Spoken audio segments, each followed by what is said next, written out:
और देखिए, यूरोप के एक और देश फिनलैंड में जबरदस्त टेंशन बढ़ गई है। फिनलैंड ने 6 महीने का राशन, तेल, दवाइयां जमा कर लिए हैं। फिनलैंड में हर बिल्डिंग में बम शेल्टर्स बनाने का आदेश दे दिया गया है। रूस के पड़ोसी देश फिनलैंड को हमले का डर है। जब से रूसी प्रेसिडेंट व्लादिमीर पुतिन के नापाक इरादे एक्सपोज हुए हैं, पड़ोसी मुल्कों में खलबल मच गई है। रूस के अगले टारगेट ने Moldova, Kazakhstan, Poland, Lithuania, Latvia और एस्टोनिया में हलचल मचा दी है। इसी बीच यूरोप के एक और देश फिनलैंड में जबरदस्त टेंशन बढ़ गई है। रूस का पड़ोसी मुल्क होने की वजह से फिनलैंड को भी रूसी हमले का डर सता रहा है, जिसको देखते हुए फिनलैंड ने पहले से ही तैयारियां दुरुस्त कर दी है। खबर है कि फिनलैंड में 6 महीने का राशन, तेल, दवाइयां जमा कर ली हैं।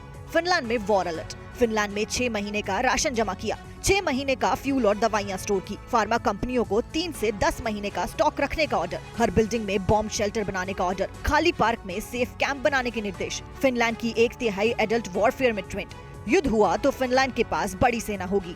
उधर फिनलैंड के बाद एस्टोनिया में भी जबरदस्त टेंशन है। यहाँ के राष्ट्रपति ने नेटो से अपील की है कि नेटो हमारी जरूरतों और सुरक्षा पर भी ध्यान दे। साथ ही उन्होंने कहा, एस्टोनिया का भविष्य खतरे में है, उसके लिए हमें तैयार रहना होगा। जानकारी के मुताबिक एस्टोनिया नेटो मेंबर है और ईस्टर्न फ्लैंक में मौजूद एक देश है जिसकी सीमा रूस से भी लगती है। और देखिए, इस युद्ध को जीतने के लिए रूस की डेस्परेशन दिखाने वाली एक और बड़ी खबर। अब रूस अपने खूंखार कैदियों को यूक्रेन भेजेगा युद्ध लड़ने के लिए। 1 अप्रैल से सेना में खूंखार कैदियों की भर्ती करेगा रूस। कैदियों को यूक्रेन के खिलाफ युद्ध के रिजर्व में रखा जाएगा। तो खूंखार कैदी जिनको तमाम तरह के अपराधों के लिए रूस ने सजा दे रखी है, अब उनको यूक्रेन के जंग के मैदान में उतारेगा।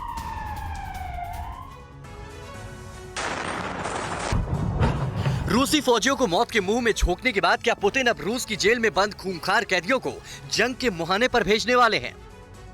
खबर यही है कि रूस 1 अप्रैल से सेना में खूंखार कैदियों की भर्ती शुरू करेगा। रूस की इंटेलिजेंस डायरेक्टोरेट ने अपने बयान में कहा है कि ये कैदी 1 अप्रैल से यूक्रेन के खिलाफ जंग के मैदान में उतरने जा रहे हैं। बड़ी बात यह है कि इन कैदियों को इस बात का भी लालच दिया जा रहा है कि अगर वो जंग के मैदान से जिंदा वापस लौट आए तो उनकी पिछली की सारी सजाएं माफ कर दी जाएंगी। सीरिया, लीबिया के लड़ाकों के साथ अब रूस कैदियों की भी भर्ती करेगा। 1 अप्रैल से रूसी सेना के लिए कैदियों का मोबिलाइजेशन शुरू होगा। खूंखार कैदियों को सेना के साथ युद्ध की ट्रेनिंग दी जाएगी। एक कैदी को आर्मी सिपाही की सैलरी का 12% जितना वेतन। जंग से जिंदा लौटे तो कैदियों की सजा माफ कर दी जाएगी। यूक्रेन ने दावा किया है कि अब तक जंग में बड़ी संख्या में रूसी सैनिक मारे गए हैं। माना जा रहा है कि अपने सैनिकों की जगह अब कैदियों को मैदान में उतारा जाएगा। परवाह देश की, सोमवार से शुक्रवार रात 10 बजे TV9 भारतवर्ष पर।